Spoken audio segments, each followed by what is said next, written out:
ሰላም እንዴት አላችሁ? የኢትዮ ታይምስ ቤተሰቦች ለሰዓቱ የተመረጡ አዳዲስ መረጃዎችን ይዘንላችሁ ቀርበናል። ከመረጃዎቻችን መካከልም የአማራ ፋኖ በጎጃም 8ኛ በላይ ዘለቀ ክፍለ ጦር ሽፈራው ገርባው ብርጌድ አዲስ ፋኖችን አስመርቋል። የአማራ ፋኖ በሸዋ ከሰም ክፍለ ጦር በበኩሉ ድል መጎናጸፉ ተሰምቷል። በአማራ ፋኖ በጎጃም 3ኛ ክፍለ ጦር አቤ ጉበኛ ብርጌድ መከላከያና አድማ ብተና በገፍ ፋኖን እየተቀላቀሉ እንደሆነ መረጃዎች ወጥተዋል። የአማራ ፋኖ በጎጃም ጃዊ መተከል 4ኛ ክፍለ ጦር ልዩ ተወርዋሪ ሰንጥቅ ሻለቃ ወደ ጃዊ ፈንድቃ ከተማ በመግባት በሚሊሻና ፖሊስ አባላት ላይ ጥቃት እንደፈጸመ መረጃዎች ወጥተዋል። በዘመቻ አንድነት በወሎ ግንባር ደግሞ አንድ ሻምበል አድማ ብተና ሙሉ ለሙሉ መደምሰሱን መረጃዎች ወጥተዋል። ሌተናል ጀነራል ብርሃኑ በቀለ በበኩላቸው ለታላቅ አገር በጽናት ዘብ የቆምን ጠንካራ ሰራዊት ነን በማለት መልእክታቸውን አስተላልፈዋል። እነዚህ መረጃዎች ጠቅለል አድርገን በዜናችን በዝርዝር እናስደምጣቸዋለን። ከነዚህ መረጃዎች በተጨማሪ ጠቅላይ ሚኒስትር ዶክተር አብይ አህመድ በተለያዩ ዘርፎች የተከናወኑ የ2017 የ9 ወራት የእቅድ አፈጻጸም ግምገማ እንደተጀመረ መግለጻቸውን፣ መንግስት የሰብአዊ እርዳታ ፈላጊዎችን ቁጥር 86 በመቶ ቀንሻለሁ ማለቱን፣ አብን የፌዴራል መንግስትና የክልል መንግስታት ከታጠቁ ኃይሎች ጋር በመነጋገር ታጣቂ ኃይሎች የሀገራዊ ምክክሩ አካል እንዲሆኑ አስፈላጊውን ጥረት እንዲያደርጉ ዛሬ ባወጣው መግለጫ ጥሪ ማቅረቡን፣ የ4 ኪሎ ቤተ መንግስት ዙሪያ ያሉ መንገዶች አንድ አቅጣጫ መደረጋቸውን፣ በሆሮ ጉሮ ወለጋ ዞን ዳግም በተፈጸመ ጥቃት 7 ሰዎች ሲገደሉ በቀናት ልዩነት የሟቾች ቁጥር 27 መድረሱንና ሌሎችን በዝርዝር የምንመለከታቸው መረጃዎች አካተናል። ቻናላችንን ሰብስክራይብ በማድረግ የደወል ምልክቷን በመጫንና መረጃውም ለብዙዎች እንዲዳረስ ላይክ በማድረግ እስከ መጨረሻው አብራችሁን ቆዩ።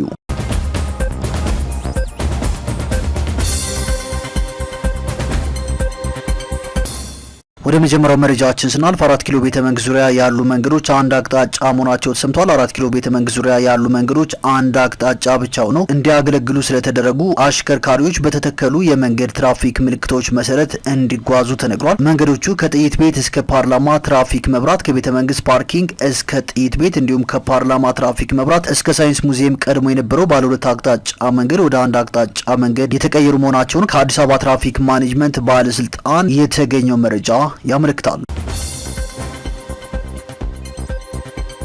ወደ ቀጣዩ መረጃችን ስናልፍ በሆሮ ጉሮ ወለጋ ዞን ዳግም በተፈጸመ ጥቃት 7 ሰዎች ሲገደሉ በቀናት ልዩነት የሟቾች ቁጥር 27 ደርሷል። በኦሮሚያ ክልል ሆሮ ጉሮ ወለጋ ዞን አቤ ዶንጎሮ ወረዳ ገራሮ ቀበሌ ረቡዕ ሚያዝያ 1 ቀን 2017 ዓ.ም የፋኖ ታጣቂዎች በህዝብ ማመላለሻ ሚኒባስ ላይ ፈጸሙ በተባለ ጥቃት ቢያንስ 7 ሰዎች መገደላቸውን ነዋሪዎች ተናግረዋል። በአቤ ደንጎሮ ወረዳ ገራሮ ቀበሌ የተፈጸመው ጥቃት በተመሳሳይ ወረዳ መጋቢት 19 ቀን 2017 ዓ.ም የፋኖ ታጣቂዎች ፈጸሙት በተባለ ጥቃት ከ20 በላይ ነዋሪዎች መገደላቸውንና ሌሎች 3 ሰዎች ታፍነው መወሰዳቸውን ተከትሎ በቀናት ልዩነት የተፈጸመ ሁለተኛ ጥቃት ነው። በተሽከርካሪ ውስጥ የነበረና ከጥቃቱ የተረፈ የአይን ማኝ ጥቃቱ በፋኖ ታጣቂዎች መፈጸሙንና አብሮት የነበረ ጓደኛው በጥቃቱ አጠገቡ መገደሉን አዲስ ስታንዳርድ ዘግቧል። ዘገባ አስከትሎም ከጥቃቱ የተረፈው ግለሰብ ከጓደኞች ጋር ወደ ከተማ በመጓዝ ላይ ያለን የታጠቁ ሰዎች ከጫካ ውስጥ በመውጣት የተኩስ እርምታ እንደከፈቱባቸውና 5 ታጣቂዎች ማለትም 3 ወደ ተሽከርካሪው ቀርበው ሲተኩሱ ሌሎች ደግሞ ራቅ ብለው በክላሽና ስናይፐር እየተኮሱብን ነበር ሲሉ ማስረዳታቸውን አዲስ ስታንዳርድ ዘግቧል።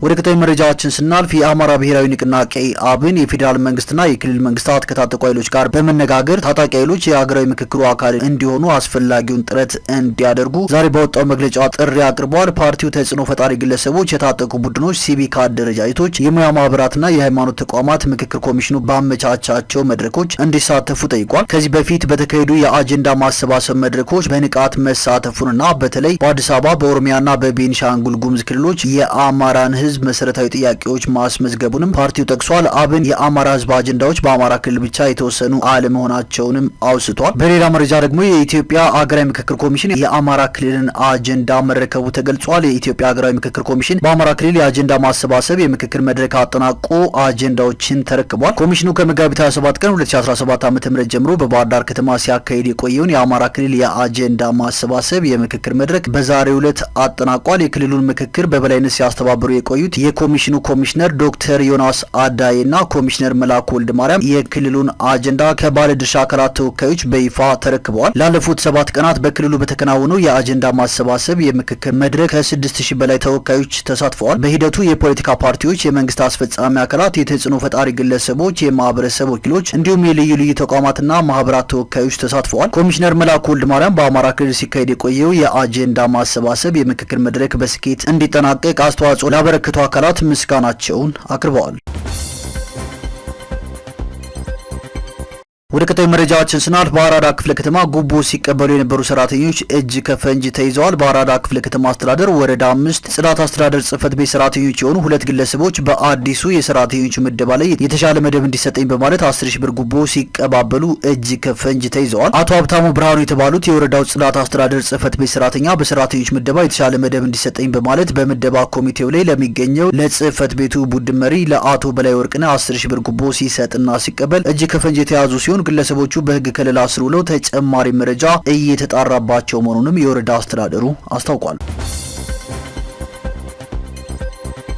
ወደ ቀጣዩ መረጃችን ስናልፍ ዛሬ ቅዳሜ ጠቅላይ ሚኒስትር ዶክተር አብይ አህመድ በተለያዩ ዘርፎች የተከናወኑ የ2017 የ9 ወራት የእቅድ አፈጻጸም ግምገማ መጀመሩን ገልጸዋል። በግምገማው የሚቀጥሉትን 3 ወራት የስራዎቻችንን እቅድ ለማጠናከር የሚረዱ ውይይቶች እናካሂዳለንም ብለዋል። በዚሁ የግምገማ መድረክ የጠቅላይ ሚኒስትሩ የምስራቅ አፍሪካ ጉዳዮች አማካሪ ሚኒስትር ተደርገው በጠቅላይ ሚኒስትር ዶክተር አብይ አህመድ የተሾሙት የቀድሞ የትግራይ ክልል ጊዜያዊ አስተዳደር ፕሬዝዳንት አቶ ጌታቸው ረዳ መሳተፋቸውም ተሰምተዋል።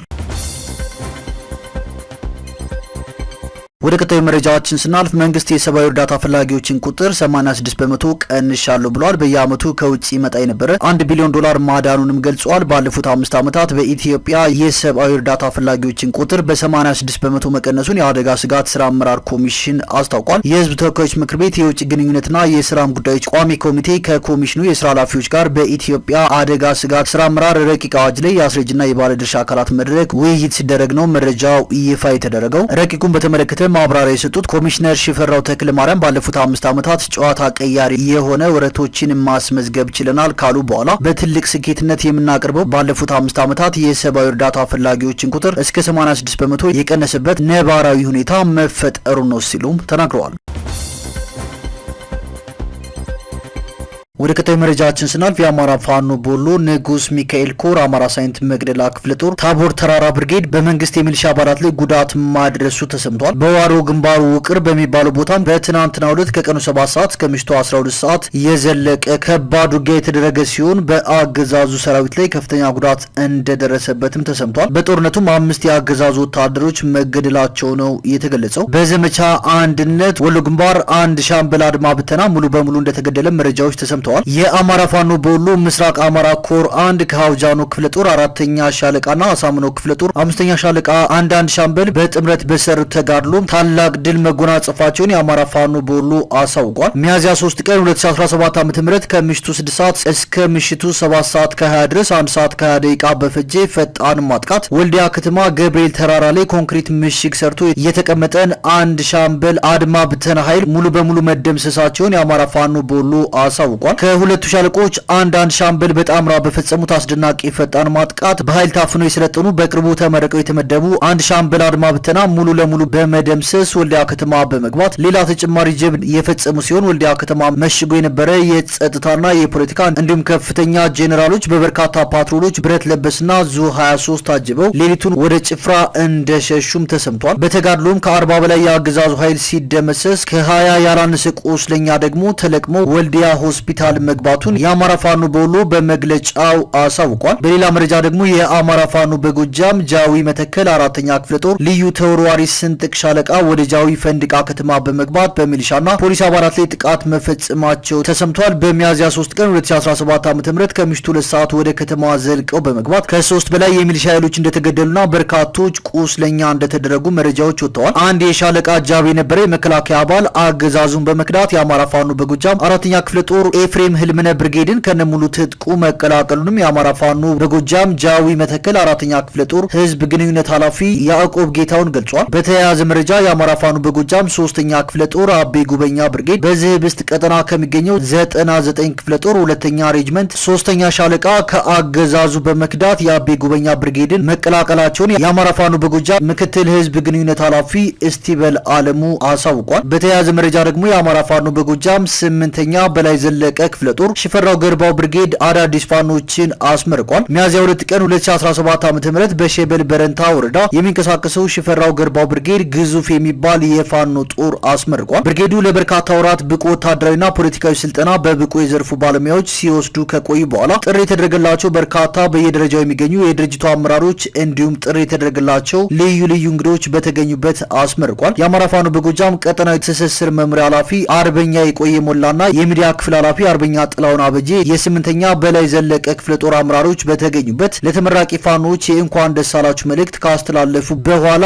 አዲስ ተመራቂ ፋኖች ከነባር ፋኖች ጋር በጋራ በመዋሃድ ህዝባችንና ድርጅታችን በሚፈልጋቸውና የሚጠበቅባቸውን ሁሉ ሊወጡ እንደሚገባም አሳስበዋል። የአማራ ህዝብ ብሎ መላው ኢትዮጵያውያን በአገዛዙ የተጫነባቸውን የመከራ ቀንበር ለማሳጠርም በታማኝነትና በቁርጠኝነት ከመላው አማራ ፋኖ ጋር በመናበብ ያለመታከት መታገልን እንደሚገባም ተገልጿል። ተመራቂ ፋኖች በበኩላቸው የትግላችን ዓላማና ግብ ሳናሳካ ለአፍታ አናንቀላፋም ሲሉ ቃል የገቡ ሲሆን ይህንን ሳናደርግ ብንቀር ለትግሉ ሲሉ በንጽህና የተሰዉ ጓዶቻችንና የበላይ ዘለቀ አጽም ይፍረድብን ሲሉ ለትግሉ ያላቸውን ቁርጠኝነት በቃል መሃላ ገልጸዋል። የአማራ ፋኖ በጎጃም 8ኛ በላይ ዘለቀ ክፍለ ጦር በሸበል በረንታ ሽፈራው ገርባው ብርጌድ የበላይ የመንፈስ ልጆች ምረቃው በአማራ ፋኖ በጎጃም የመጀመሪያ እንደሆነም ገልጸዋል። ተመራቂዎችን ከወትሮው ልዩ የሚያደርጋቸው ደግሞ በራሳቸው ገንዘብ ራሳቸውን ሙሉ በሙሉ ያስታጠቁ መሆናቸው ነው በማለት የአማራ ፋኖ በጎጃም 8ኛ በላይ ዘለቀ ክፍለ ጦር ህዝብ ግንኙነት ኃላፊ የሆነው ፋኖ ይበልጣል ጌጤ ምትኩ መልእክቱን አስተላልፏል። በሌላ መረጃ ደግሞ የአማራ ፋኖ በሸዋ ግንባር ታሪካዊ ጀብድ ሰርተዋል ሲል የአማራ ፋኖ በሸዋ ከሰም ክፍለ ጦር የነበልባል ብርጌድ ፋኖ ሚዲያና ኮሙኒኬሽን አሳውቋል። የአማራ ፋኖ በሸዋ ከሰም ክፍለ ጦር ፋኖ 50 አለቃ ፍቃዱ ጥላውን በዋና ጦር አዛዥነት የሚመራው የነበልባል ብርጌድ ፋኖ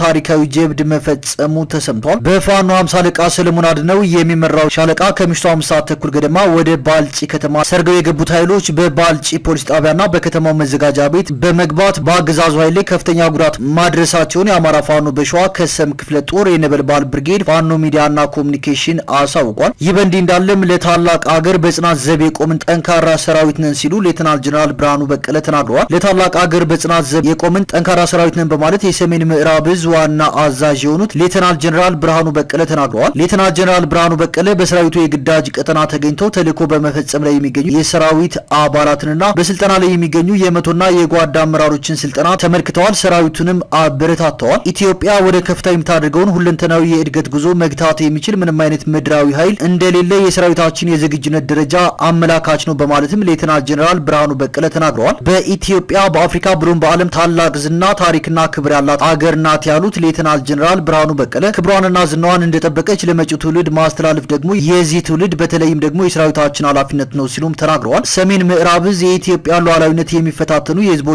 ሰላም ለማደፍረስና ፈጣን የልማት እድገቷን ለመጎተት ከታሪካዊ ጠላቶቻችን ተልዕኮ የተቀበሉ ተላላኪ ባንዳዎችን አስታግሷል ያሉት ሌተናል ጀነራል ብርሃኑ በቀለ መቼም ቢሆን በኢትዮጵያ ክብር እንደማንደራደር ጠላቶቻችን ጠንቅቀው ያውቁታልም ብለዋል። ሰሜን ምዕራብ ዕዝ በማንኛውም ጊዜ በየትኛውም አቅጣጫ የሚሰነዘር ጥቃትን መከላከል በሚያስችለው የዝግጁነት ደረጃ ላይ እንደሚገኝ የገለጹት አዛዡ ሌተናል ጀነራል ብርሃኑ በቀለ አካላዊና ስነ ልቦናዊ ዝግጁነታችሁን የበለጠ የሚያጠናክሩ ስራዎችን መስራትና ፕሮፌሽናል በሆነ መንገድ ተልዕኳችሁን መወጣትም ይጠበቅባቸዋል ሲሉ አሳስበዋል።